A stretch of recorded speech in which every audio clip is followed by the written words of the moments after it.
ఒక అమ్మాయిని 10 లక్షలు డబ్బులు తీసుకొని ఆమెని శారీరకంగా వాడుకొని అన్యాయంగా చేసి ఇప్పుడు సోషల్ మీడియాలో వైరల్ అవుతుంది. దాని గురించి మీరేం చెప్తారు? అసలు నిజం చెప్తున్నా, ఒక విషయం చెప్తున్నా, ఏ పార్టీ అయినా ఎవరైనా సరే పార్టీ పరంగా కాదు. ఒక అమ్మాయికి అన్యాయం జరిగిందంటే ఫస్ట్ రెస్పాన్స్ అవ్వండి.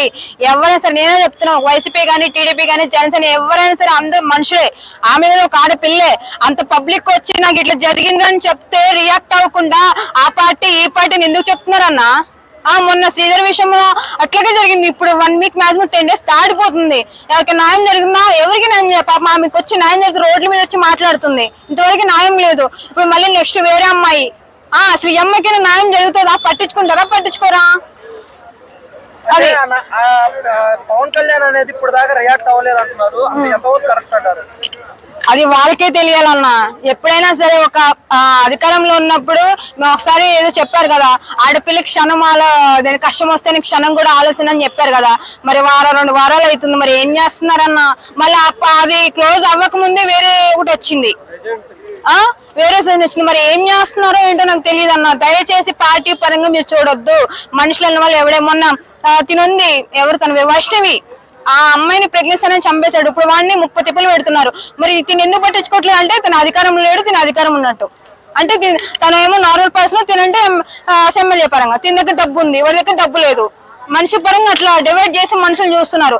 ఎవరైనా సరే అమ్మాయిదైనా అబ్బాయిదైనా తప్పైనా ఏ పార్టీ పరంగా అయినా సరే న్యాయం జరిగితే వాడు చేస్తేనే ఇంకొకటి వేరే వాడైనా చేయకుండా ఉంటాడు. 1 వీక్ దాటే ముందే వేరే అమ్మాయి బయటకు సోషల్ మీడియాకి వచ్చిందంటే మీరు అర్థం చేసుకోవాలి కదా. ఎవడైనా రియాక్ట్ అవుతున్నాడు, ఎవడో రియాక్ట్ అయ్యాడు. సపోజ్ ఇప్పుడు మా జగన్మోహన్ రెడ్డి మా విషయంలో ఏదైనా జరిగితే కంపల్సరీ రియాక్ట్ అవుతాడు. అలాంటప్పుడు మీరు ఎందుకు రియాక్ట్ అవ్వట్లేదు? కంపల్సరీ ఒక్క విషయం సరే దయచేసి ఒక అమ్మాయికి న్యాయం చేయ పరంగా చూస్తున్నా, పార్టీ పరంగా కాకపోయినా కంపల్సరీ అసలు ఏం జరిగింది ఏంటని చూసి మీ ముందుకు వస్తే నెక్స్ట్ అనేది ఎవరికైనా సరే ఇలాంటి అన్యాయాలు మాత్రం జరగకుండా ఉంటాయి. ఏ పార్టీ పరంగా కాకపోయినా దయచేసి మీరు అధికారంలో ఉన్నారు కాబట్టి ఇలాంటివి జరగకుండా ఉంటది. లేకపోతే ఇంకా దేశం మొత్తం ఇలాగే రోజుకోటి జరుగుతూనే ఉంటే దేశం మొత్తం సర్వనాశనం. మీరు ఎందుకున్నారు అధికారులు అని చెప్పి వాళ్ళే క్వశ్చన్ వేస్తారు మళ్ళీ. అది దయచేసి మీరు పేద ప్రజలు పెట్టపోయినా పర్లేదు, కానీ దయచేసి ఆడవాళ్ళ మీద ఇలాంటి దాడులు అధికారం నుండి కూడా మీరు ఇలా ఆడవాళ్ళని హింసిస్తున్నారంటే మీరు ఏ రకంగా మూర్ఖులుగా ఉన్నారో, ఏ రకంగా ఉన్నారో అది మీకే తెలియాలి. దయచేసి ఒక్క విషయంలోనే జాగ్రత్త ఉంటే ఇలాంటి ఆడవాళ్ళకి అనేది కొంచెం శిక్షణ అనేది ఉంటది.